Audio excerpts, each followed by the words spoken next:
We all pretend our problems are manageable tiny speed bumps. We act like adulting does not require us to occasionally spiral into total chaos.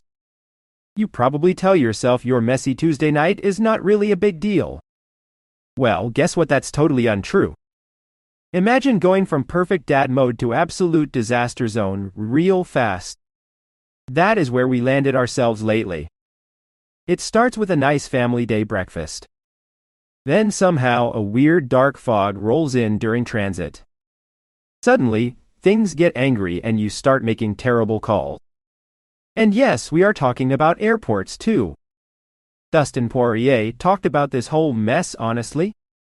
He said the crushing weight of worry hit him hard. Seeing his dad struggling created this giant pressure cooker effect. Those tough times from growing up fuel stuff unexpectedly.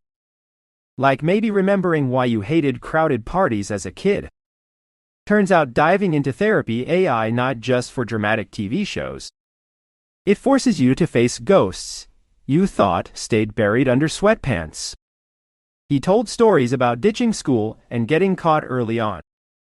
Talk about a rough draft of a human being. Even winning championships doesn't erase the shadows lurking beneath. Leaving the cage meant losing a huge chunk of who he was. Boxing was basically his main coping mechanism for years.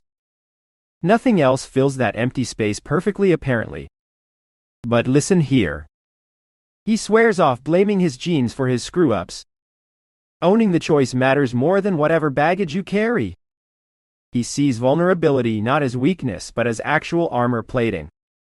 Plus, nobody talks enough about the terrifying gap after peak performance ends.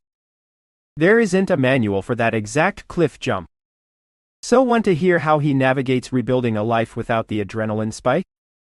Want to unpack what happens when your entire identity vanishes mid-career? Stop scrolling now. The full unedited breakdown is linked below, so go check out the show notes immediately. Check out Profile for podcast summaries.